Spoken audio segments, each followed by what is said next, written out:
Ici, Arminius a vaincu les Romains. Il y a des centaines de milliers d'années, des météorites sont tombées du ciel sur la Terre pour former les Externstein, objets et lieux de culte des peuples germaniques anciens, hier comme aujourd'hui. Descendus du nord, ils ont gravé les runes de protection de l'initiation sur les murs des grottes des Externstein. À chaque solstice, on se rassemble ici toute la nuit autour d'un grand feu, pour célébrer la nature et le dieu Odin, appelé aussi Wotan. Ce rituel est pratiqué par les Allemands, les membres de Thulé et l'ASS d'Himmler.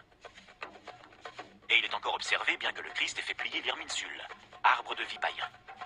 Celui-ci se redresse de temps à autre au sommet des Externstein.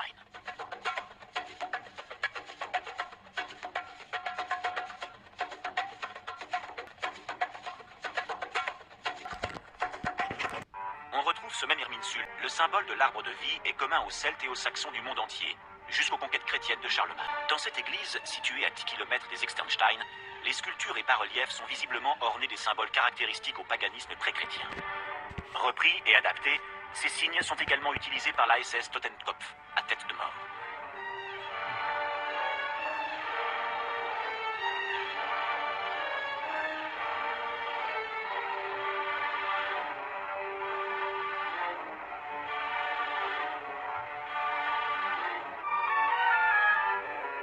Il est conseillé de lire les roches du sud vers le nord en terminant par l'image de Dieu penché en une pose qui rappelle son sacrifice.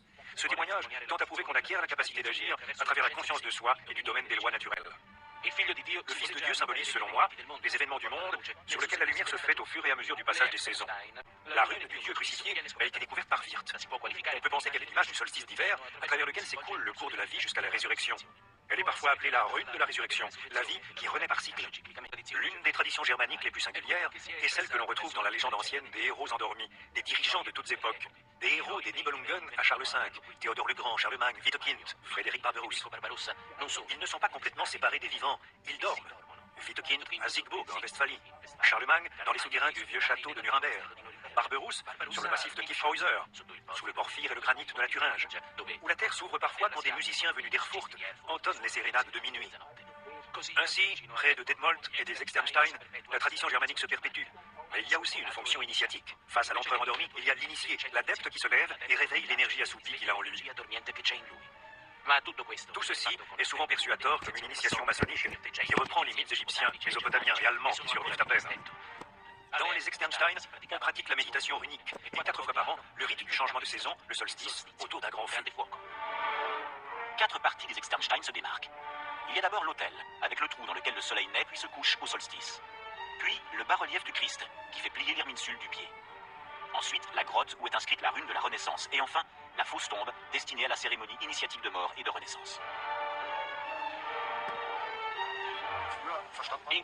Ce sarcophage, qui n'est qu'un simulacre, ne servait pas à l'enterrement des morts, mais à la mort rituelle initiatique de l'adepte. Sans trop entrer dans les détails, le but est de prendre conscience de l'importance de la respiration et du rôle de l'air dans les différentes techniques de méditation. La personne se couchait et on la recouvrait d'un tissu, de branches ou de pierres. La rune des Externstein est Elatz. Elle symbolise la demande de protection. C'est la rune de convocation des forces protectrices dans les mythes nordiques, la rune des Valkyries. Ce sont les racines d'un arbre et les bras d'un élan de recherche affective ou de protection. C'est la rune du cygne qui représente les entités, les anges du christianisme qui volent et n'entrent jamais en contact avec les éléments, l'eau et l'air. Ils communiquent directement avec Odin. Ils servent d'intermédiaire, le pont de lumière qui lie l'homme à Dieu. C'est le point idéal de connexion entre la terre, les arbres de la forêt sacrée, symbolisés par l'Irminsul, l'arbre de vie, et le ciel, d'où ces pierres de météorites sont descendues jusqu'ici il y a longtemps. Le talisman le plus simple est celui des runes. C'est aussi l'un des plus efficaces. Les signes runiques sont liés à nous par un passé très lointain. Les inscriptions les plus anciennes remontent à environ 10 000 ans. Les runes pour développer un système de méditation et de yoga runique.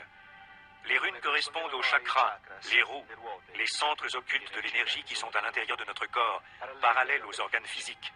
L'objectif est de créer le Zonnermensch, l'homme soleil. L'épée représente la colonne vertébrale occulte du corps humain. Les hindous l'appellent Shushumna. Ida et Pingala s'enroulent autour d'elle comme le caducée d'Hermès. C'est à travers Shushumna que remonte la Shak, la force immortelle de Kundalini qui, du bassin, rejoint le sommet de notre cerveau. Le corps subtil prend vie et entre en contact avec les astres à travers le Brahmaranda. Le corps physique, les os, les muscles, sont la cristallisation du corps subtil. On lui donne un nom réducteur, celui d'âme. La masse de notre corps, cependant, est transitoire et pesante. L'occulte est ce qui permet d'aller au-delà de l'ego. Le corps limite et empêche de s'intégrer au reste. Le vraj, le vril en allemand, est le rouge. Le noir, c'est notre époque. Le Kali Yuga, ère de la décadence. Avec la mort mystique, il y a la nigredo. Puis on va vers l'albedo, le blanc du drapeau, et la rubedo, matière rouge et immortelle.